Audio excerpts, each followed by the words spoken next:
ኢራናውያን ለለቅሶ አደባባይ ወጥተዋል። የኡማው መሪና የጥንካሬው ተምሳሌት ተለዩን። በዚህ ሰዓት እጅግ አስቸኳይ የተባለ የጥንቃቄ መልእክት የኢትዮጵያ መንግስት አስተላልፏል። ሰላም ዩቲዩብ እንደናችሁ ነው። ዛሬም በሌላ ቪዲዮ በሌላ አጀንዳ ተመልሼ መጥቻለሁ። የዛሬው ቪዲዮአችን የዛሬው መናገሪያ አጀንዳችን የሚሆነው እንግዲህ ተምኔሉ ላይ እንደተመለከታችሁ ሶስተኛው የዓለም ጦርነት እየተቀሰቀሰ ይመስላል። እንዲሁም ደግሞ ኢራንና አሜሪካ በሚያደርጉት ጦርነት ላይ ለኢትዮጵያ የተረፋን ነገር አለ። እሱን አብረን የምንመለከት ይሆናል። እስከ ቪዲዮ መጨረሻ አብራችሁን ቆዩ። ቪዲዮን ከመመልከታችሁ በፊት ላይክ፣ ሼር፣ ሰብስክራይብ ማድረጋችሁ እንዳዘነጉ። በዚህ ቪዲዮ ላይ ምንም አይነት ሐሳብና አስተያየት አንሰጥም። እስከ መጨረሻው ተመልከቱት። ላይክ፣ ሼር፣ ሰብስክራይብ ማድረጋችሁም እንዳዘነጉ። ኢራናውያን ለለቅሶ አደባባይ ወጥተዋል። የኢራናውያን ልብ ቆስሏል። ሀገሪቱ በከባድ ሐዘን ተውጣለች። የሀገሪቱ የበላይ መሪ አያቶላ አልሃሜኒ መሞታቸው ተከትሎ በሺዎች የሚቆጠሩ ኢራናውያን ጥቁር ልብስ በመልበስና የመሪው ምስል በመያዝ ሐዘናቸውን ለመግለጽ ወደ አደባባይ ወጥተዋል። በቴህራን ጎዳናዎች ላይ የሚሰማው ለቅሶና ዋይታ ኢራን ምን ያህል ታላቅ መሪዋን እንደተቀማች የሚያሳይ ሆኗል። ለዓመታት ሀገሪቱን በጽናት የመሩት አያቶላ መወገድ ለብዙሃኑ ኢራናውያን የመሪ ማጣት ብቻ ሳይሆን የሀገሪቱ ምሰሶ የመፍረስ ያህል ተሰምቷቸዋል። በእያንዳንዱ የኢራን ከተማ መስጊዶች በለቅሶ ተሞልተዋል። የሐዘን መግለጫ መዝሙሮች በየጥጋጥጉ ይሰማሉ። መንግስት ያወጀው የ40 ቀናት ብሔራዊ ሐዘን በይፋ ተጀምሯል። ባንዲራዎች ዝቅ ብለው እንዲውለበለቡ የተደረገ ሲሆን መላው የኢራን ሕዝብ የመጨረሻውን ስንብት ለመሪው ለማድረግ በዝግጅት ላይ ይገኛል። በዚህ ሰዓት እጅግ አስቸኳይ የተባለ የጥንቃቄ መልእክት የኢትዮጵያ መንግስት አስተላልፏል። በመካከለኛው ምስራቅ ለሚገኙ ኢትዮጵያውያን የቀረበ አስቸኳይ ጥሪ ነው። ሁላችሁም ሼር አድርጉት። በመካከለኛው ምስራቅ እየተከሰተ ካለው ወቅታዊ ግጭት ጋር ተያይዞ በዚያ የሚገኙ ኢትዮጵያውያን ከቤታቸው እንዳይወጡና እንዲሁም ደግሞ አስፈላጊው ጥንቃቄ እንዲያደርጉ የውጭ ጉዳይ ሚኒስቴር ጥሪ አቅርቧል። መንግስት ቀውሱ ያለበትን ሁኔታ በአንክሮ እየተከታተለ መሆኑ የገለጹት አምባሳደሩ ዜጎች በአካባቢያቸው የሚሰጡ መመሪያዎች በጥንቃቄ እንዲከታተሉም አሳስበዋል። ኢና ሊላሂ ወኢና ኢለይሂ ራጂዑን። የኡማው መሪና የጥንካሬው ተምሳሌት ተለዩን። ዛሬ በኢራን ሰማይ ስር ብቻ ሳይሆን በመላው የእስልምናው ዓለም ጥቁር ጥላ አርፏል። ለብዙ አስርት ዓመታት በጽናትና በእምነት የሙስሊሙን ኡማ ሲመሩ የነበሩት የአብዮቱና የዓለም ሙስሊሞች መሪ ቦስ አያቶላ አልሃሜኒ የድልና የመስዋዕትነት ጉዟቸውን አጠናቀው ወደ ፈጣሪያቸው ተጣርቷል። ይህ መርዶ የኢራንን ሕዝብ ብቻ ሳይሆን የፍትህና የነጻነትን መንገድ የተከተሉትን ሁሉ ልብ ሰብሯል። እርሳቸው የአንድ ሀገር መሪ ብቻ ሳይሆኑ በፈተና ወቅት የማይናወጥ ተራራ፣ ለተጨቆኑት ደግሞ የድምፅ መገኛ ነበሩ። ኢና ሊላሂ ወኢና ኢለይሂ ራጂዑን። ሁላችንም ያለ አይነት ወደ እርሱም ተመላሾች ነን።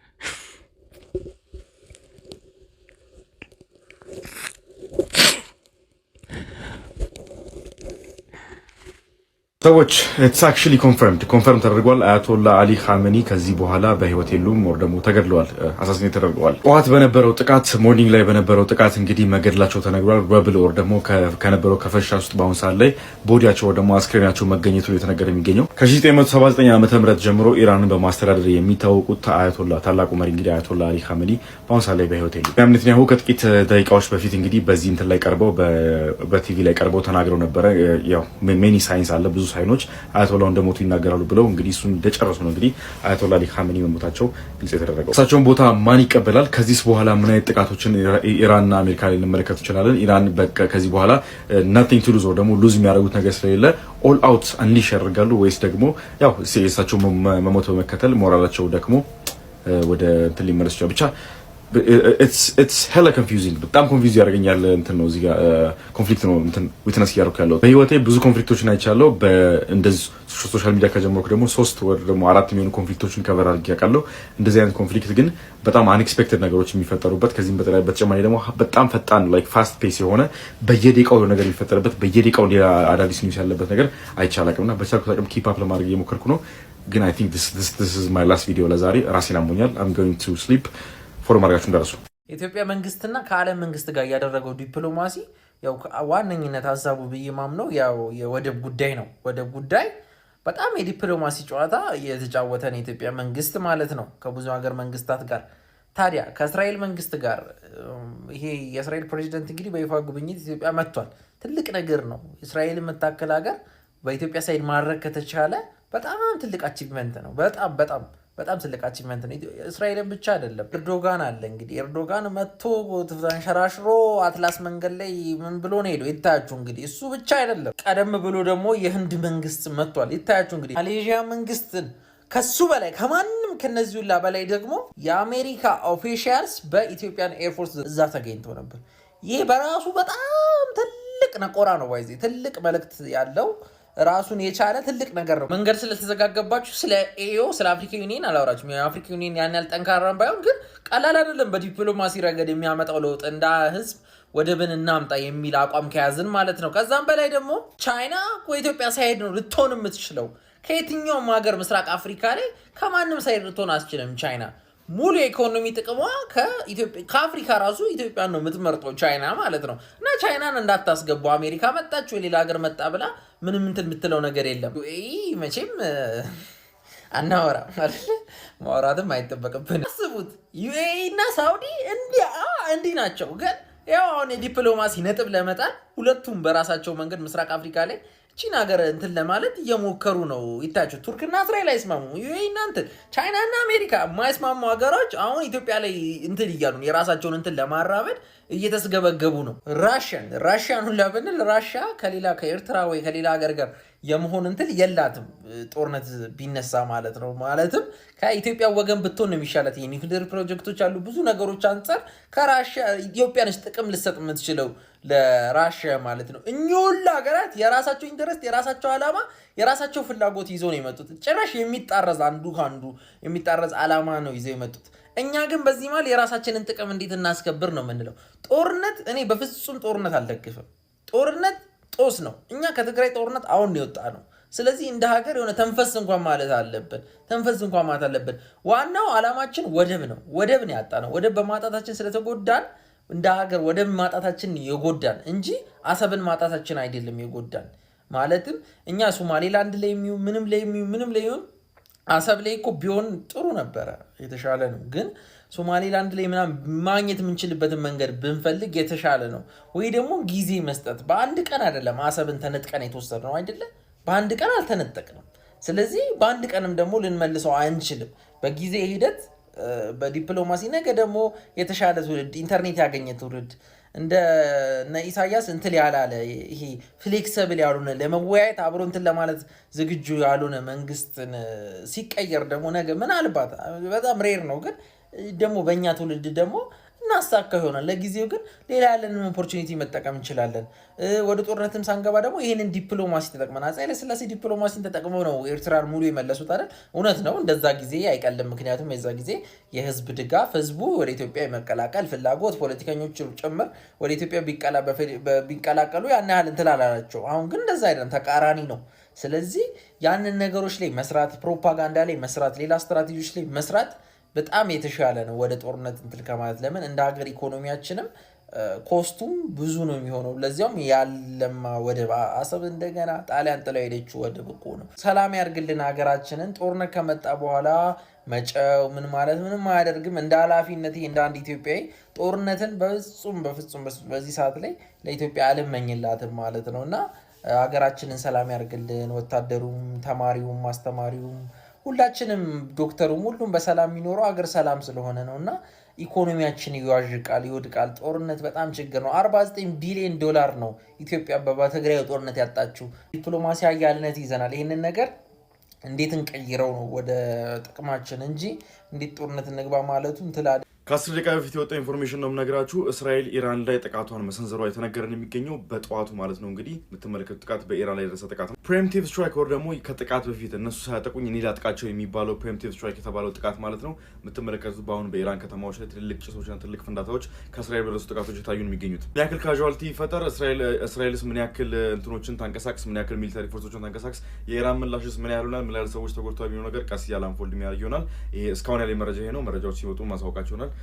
እጅግ አሳሳቢ ነው። የጦርነቱ ዳፋ ለኢትዮጵያውያንም ተርፏል። እስኪ ሁላችሁም ወገኖቻችን ፈጣሪ እንዲጠብቃቸው ጸሎት አድርጉላቸው። የጦርነቱ ነበልባል ድንበል ተሻግሮ አሁን ደግሞ የኢትዮጵያውያንን ቤት ደጃፍ እያንኳኳ ይገኛል። የመካከለኛው ምስራቅ ሰማይ በሚሳኤልና በባሩድ ጭስ ሲታፈን በሺዎች የሚቆጠሩ ኢትዮጵያውያን ወገኖቻችን በከፍተኛ ስጋትና ጭንቀት ውስጥ ወድቀዋል።